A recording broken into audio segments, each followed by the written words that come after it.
You know, both the PlayStation 5 and the Xbox Series X are mighty fine consoles, and even to a lesser extent the Xbox Series S. I gotta admit, I own all three.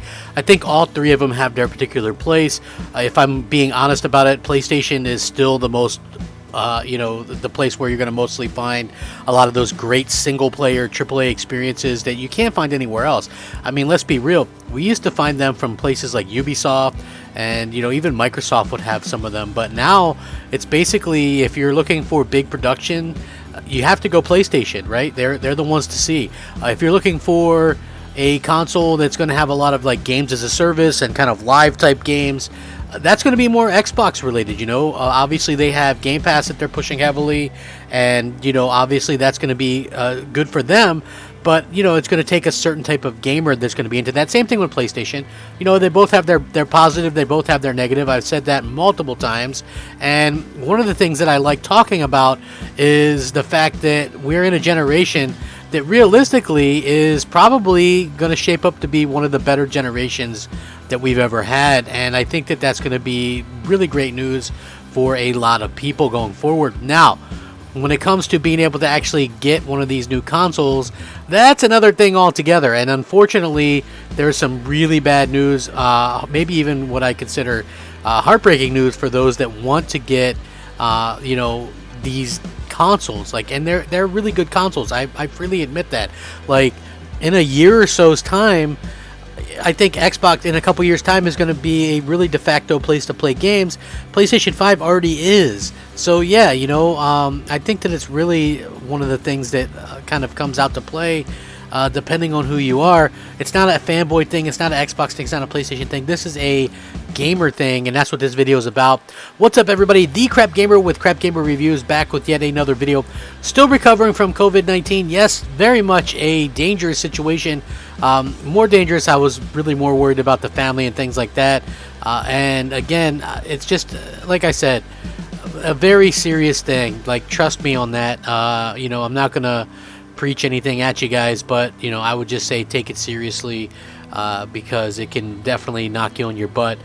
Who knows how long it'll take to fully recover from it, but yeah, just take note of that going forward. Please, if you do enjoy my content, consider liking it. I would appreciate that as well. Now, when it comes to this, it looks like there are going to be some very interesting things. Next-gen console shortage could continue into 2023 based on the scarcity of once common power-regulating chips. This is not good news, folks. Still having trouble getting your hands on a PlayStation 5? Well, Toshiba expects that the next-gen console supply shortages could continue into 2023 based on trouble the company is having with power-regulating chips that actually, power the console, and virtually all electronics use these. The Gamer reports that these once common chips are now seeing scarcity thanks to shortages of raw materials that have left Toshiba unable to produce the abundance that they once could.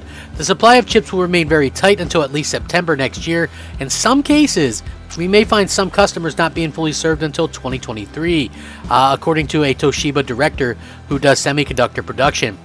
He said game console makers are among the customers making the strongest demands, and I'm sincerely sorry for their frustration, as none of them have a 100% satisfaction. Even once supply does open up, it will take some time for the production pipeline to get those chips into electronics, including consoles, and then out to customers. This is a little different than previous reports of semiconductor shortages, which basically focus primarily on the availability of memory and processor chips like CPUs and GPUs. Now, shortages on those chips were expected to push the scarcity of next-gen consoles like PS5 out to early to mid-2022, but now Toshiba's concerns about power-regulating chips adds a new wrinkle to this whole situation. If accurate, this would be keeping the PlayStation 5 and Xbox Series X off of shelves for more than 2 years following its initial launch. Even some memory and processor semiconductor manufacturers have said they expect shortages to continue into 2023. Taiwan Semiconductor Manufacturing Company said it expects shortages into the and beyond next year, and the Gamer also reported that some Hong Kong truck drivers have shifted smuggling operations from hard drugs to semiconductors due to the shortages. That's how you know things are bad, where you got people switching from drug shortages or drug smuggling to semiconductor smuggling.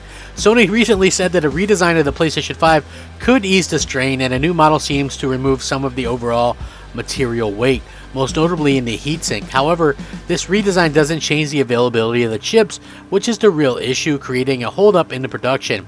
Despite shortages, PlayStation 5 sales obviously have been exceptionally high, breaking numerous records for Sony and on track to be the company's best-selling console should trends continue. Still, it's hard to know exactly where it stands because sales are limited at the top end by how many Sony can produce, selling out just as fast as they can restock, and of course, there's going to always be an issue with scalpers and things like that. So they're trying to get these things a little bit more out there and a little bit more available, which obviously would be ideal for everybody, but this is a situation that affects both Microsoft and Sony. Clearly, there's going to be a situation where we're not going to be able to get every console out that we really need. It looks like, particularly in like the UK, the PS5 continues to sell out as soon as they come available, whereas the Xbox Series consoles seem to have cooled off a bit in terms of what they were able to kind of have and then what's available to the fans and stuff like that. So we do have to kind of keep that in mind as we go forward. So anything can change at any particular moment, but at this particular time, it does look like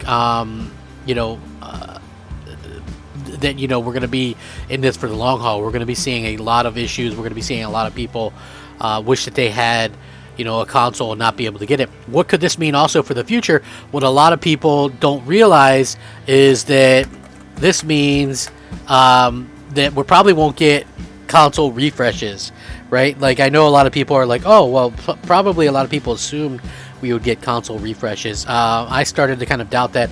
One of the reasons why I still doubt that is because, first of all, Sony and Microsoft already released multiple SKUs. Like, Sony released a digital and a physical PS5, and it's a very powerful console. Microsoft released a very powerful console with the Series X, and then a lesser console with the Series S. So they already released, I think the mid-gen would be the Series X, right? Like, there's no need to go any beyond that when people already can't get your console that you have now.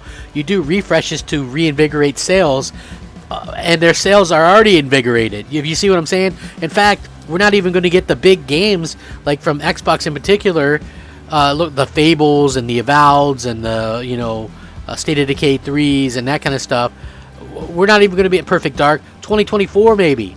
I mean, you're still years away from it, so it makes no sense to refresh your console because the games are going to do a good job of pushing people to your console anyway. So yeah, that to me kind of shakes things up and stirs things up a little bit.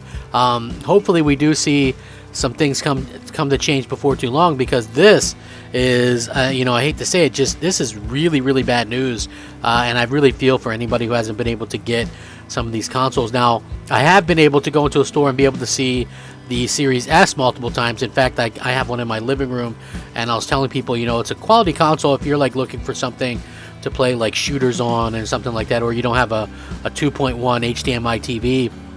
Like, I have an OLED CX in my room, and that's what I have my PS5 and the Series X hooked up to, so that I can get all the hertz and stuff like that.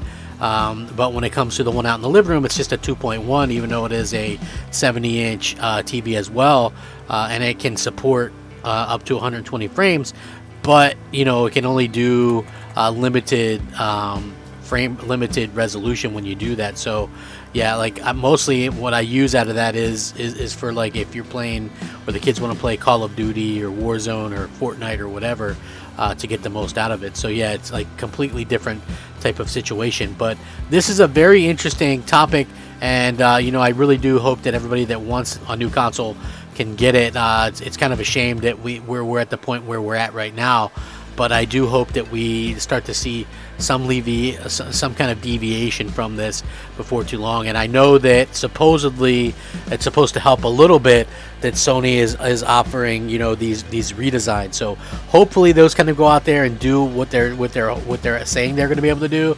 But man, 2023 for consoles that launched in 2020. That's just really just unbelievable to me. Who would have thought it? Just imagine, like, the competition between Xbox and PlayStation if there was just unlimited and they could just do what they could normally do in a normal time, right? Like, we could be seeing the best all-time sales between consoles of all time, between the Switch, PlayStation 5, Series X. Man, like, console gaming could be eating good right now, and it is frustrating. I know people think I'm a fanboy or whatever, but trust me when it's frustrating that we're not getting all that we could in terms of record-breaking sales, and I want consoles to last a very long time, to always be a thing. You know, I hope that that's the case. And so obviously better console sales and competition is going to be good for everybody. Let me know what you all think down below. I'm going to link this article. Have you been able to procure a PS5, an Xbox Series X, or an S? Let me know. Sound off, rate, comment, subscribe. Rack 'em up, fact 'em up, Crap Gamer 'em up. Crap Gamer out.